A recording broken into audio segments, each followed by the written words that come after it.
की उम्र कितनी है पता है साहब? 4,32,000 कलयुग की उम्र है। और अभी लगभग जो है 57 या 5800 वर्ष व्यतीत हुए कलयुग में।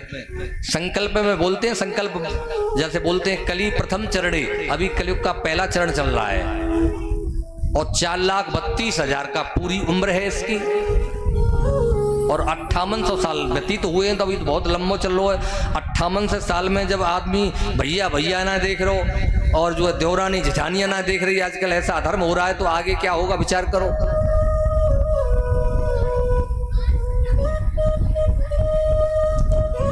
चार 4,32,000 कलयुग की उम्र है और 4,32,000 गुणा 2 है, ये द्वापर युग की उम्र आ जाएगी और 4,32,000 गुणा 3 त्रेता की उम्र निकल जाएगी। 4,32,000 गुणा 4 सतयुग की उम्र आ जाएगी। चेक कर लेना आप, प्यार से बोलो राधे राधे। एक बार सतयुग, त्रेता और द्वापर कलयुग, ये 4 भैया हैं माजाए खास। अब सतयुग ने अपना राज्य कर लिया, त्रेता ने कर लिया, द्वापर अब कलयुग चल रहा है। अब 3 भैया जब रिटायर रह गए तो बोले भैया अब तो कोई काम है नहीं, रिटायर हो गए हैं और जो पेंशन मिली रही है, चलो अपने छोटे भैया से मिलके हमें हमारा छोटा भैया कैसा प्रशासन कर रहा है। तो ये तीनों भैया सतयुग, त्रेता, द्वापर, तीनों भाई अपने छोटे भाई से मिलने आए कलयुग से। कलयुग जो है मंत्रणा कर रहा था, अपने मंत्रियों के साथ बैठकर मीटिंग कर रहा था। दरवाजे पे बॉडीगार्ड लगे हुए हैं। अब मंत्री संतरियों से मिलने जाओ, बॉडीगार्ड होते हैं, किससे मिलना है, क्या बोलना है, 50 बहाने लगाएंगे, मिलने नहीं देंगे तुम्हें और 50 बहाने लगा के वापस कर देंगे। तो जो मंत्री थे उन मंत्रियों ने उन तीनों भाइयों को जो रोक दिया, भैया अभी नहीं जा सकते हो, हम महाराज व्यस्त हैं। उन्होंने कहा भैया हम सगे भैया हैं, उनके एक बड़े भैया हैं और उनसे मिलना चाहते हैं। बोले नहीं, अभी मीटिंग चल रही है, अभी नहीं मिल सकते हो, अभी मीटिंग चल रही है, अभी नहीं, शाम को मिलना 5 बजे।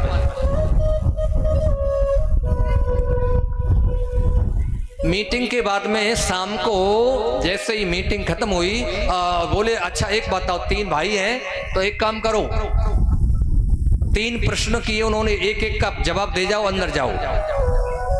सतयुग से कलयुग के मंत्री जो बॉडीगार्ड है उन्होंने प्रश्न किया, क्योंकि माया मयोजम गुण संप्रवाहो न विद्यते ते अग्रणान बंद। भगवत माया बड़ी प्रबल है, बड़े बड़े ज्ञानियों को परास्त कर देती है, योगियों को परास्त कर देती है। क्या दृश्य देखा? एक दृश्य ये देखा है कि पानी के 5 टैंक हैं, पानी के एक टैंक बीच में है, 4 बगल में बने हुए हैं। अब बीच वाला टैंक जो है जैसे ऊपर को उफान मारता है तो चारों टैंक फुल हो जाते हैं और चारों टैंक जब ऊपर को उमाड़ मारते हैं तो बीच वाला आधा होता है। अब सतयुग बोला भैया बड़े आश्चर्य की बात है कि एक कुआं ऊपर उफनता है, 4 भर जाते हैं, 4 ऊपर उमाड़ मारते हैं, एक आधा हो जाता है। बड़ी आश्चर्य की बात है भाई। अब दूसरे का नंबर आया त्रेता। त्रेता ने क्या देखा? एक नदी बह रही, झरना, और झरने के किनारे एक वृक्ष है, उस पर सुंदर सुंदर पुष्प लगे हुए हैं और पुष्प नदी में गिरते हैं और पुष्प गिरते ही नदी में डूब जाते हैं, पुष्प नदी में गिर जाते हैं और 20-20 किलो के पत्थर जो है पानी में जैसे ही फेंकते हैं वो पत्थर पानी में तैर रहे हैं।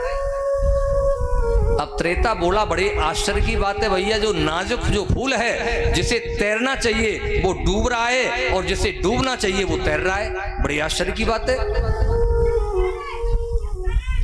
द्वापर का नंबर आया, द्वापर को दिखाया कि एक गैया ने एक बछड़ी को जन्म दिया है। अब बताओ गैया जब ब्यामत का है तो गैया पे लवारे चाटत है कि लवारो गैया चाटत, तो बताओ क्या होता है? ना पता, बताओ फिर। गैया चाटते, लेकिन यहां उल्टा हो रहा है, गाय नहीं बछड़ी अपनी मां को चाट रही है। मंत्रणा के बाद में जब जैसे ही मीटिंग समाप्त हुई, तीनों जो आए, कलयुग मिला, भैया चाय पानी नाश्ता कराया, लेकिन बोले भैया पानी जब पीएंगे, तेरे राज्य में हमने अद्भुत चीजें देखी और ये ऐसे ऐसे दृश्य देखे, इनका क्या मतलब है? सत्य को बोला मैंने देखा कि 5 टैंक हैं पानी के, एक बीच वाला उफान मारता है, चारों फुल हो जाते हैं, 4 ऊपर उफानते हैं, बीच वाला आधा।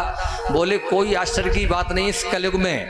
जैसे मान लो 5 टैंक, मान लो कोई माँ बाप है और काऊ माँ बाप पे 4 बेटा है, तो माँ बाप मेहनत करके रिक्शा चलाए के कैसे भी करके मेहनत करके चारों को पढ़ा लिखा देगा और पेट पालन कर देगा चारों बच्चों का।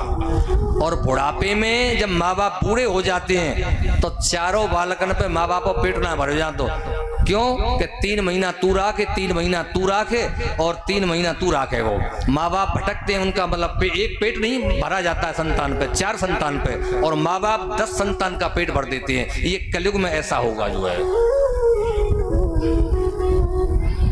त्रेता बोला चलो ये ठीक है, लेकिन मैंने ये देखा कि पत्थर पानी में तैर रहा है और जो नाजुक फूल है वो पानी में डूब रहा है। बोले ये भी कोई आश्चर्य की बात नहीं, कलिकाल में ऐसा ही होगा, क्योंकि फूल जो है वो है पुण्य और पत्थर है पाप। इस कलिकाल में पाप छाएगा और पुण्य लुप्त होगा, क्योंकि जहां भी धार्मिक कार्यक्रम होंगे, कथा हवन पूजा पाठ के काम, लोगों को समय नहीं है। गप्पा लड़ाने के लिए 10 घंटा निकाल लेगा, मोबाइल चलाने के लिए समय है, और खानों खा के एसी में सो जाएगा, ताश पत्ता खेलने के लिए समय, पूजा पाठ में कथा में समय नहीं मिलेगा।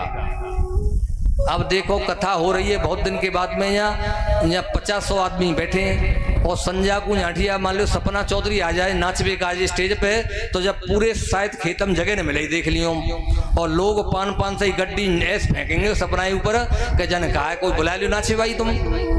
अच्छा गलत बात है सही है भैया बताओ?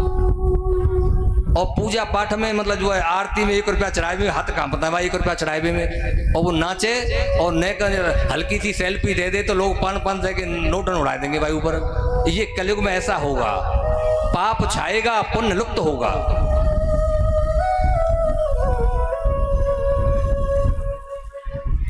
और तीसरी बात भैया जो अभी मैं बता रहा था, कलिकाल में जो गाय ने बछड़ी को जन्म दिया है, बछड़ी अपनी गाय को उल्टी चाट रही है। इस कलिकाल में वास्तविक मान लो किसी बच्चे का विवाह हो जाता है, जब बहू जब आती है तो पहले तो वो जब 2-4 दिन आएगी, देखेगी सास कैसी है, ससुर कैसा है, पति कैसा है, अब देखेगी ये तो सब पागल है, इनके ऊपर अपना साम्राज्य जमाओ।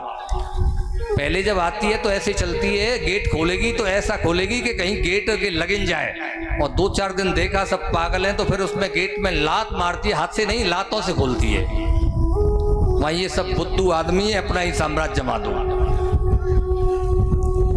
कोई भी काम करना होता है, मम्मी हमारी सास ऐसे कह रही, मम्मी ससुर ऐसे कह रहे, क्या करूं? मम्मी बोली ऐसा कर, तू 8 बजे जगो कर, सास पहले जगो कर, चाय बोल दे। हमारे यहाँ तो ऐसा नियम हो कि हमारी मम्मी भाभी चाय बना के देते, तुम ऐसे ही करे हो। हमारे गांव में तो ऐसा नियम है कि हमारी मम्मी हमारी भाभी चाय बना के देती है, तो ऐसे ही तो मम्मी कह रही है आप भी बनाओ। कुल मिला के अपनी मम्मी से 10 घंटा मम्मी से बात कर रही, और कहें तो 24 घंटा में 14 घंटा मम्मी से, 10 घंटा नैका सोए का जो खानों पीवे का निकालते हैं। 24 घंटा मम्मी से। और वास्तविकता सत्य है, जो स्त्री ज्यादा मायके में जिसका लगाव अट्रैक्शन ज्यादा होता है, ज्यादा फोन पे बात करती है, उसके घर को बिगड़ने में ज्यादा देर नहीं है। सत्यता है ये जो है।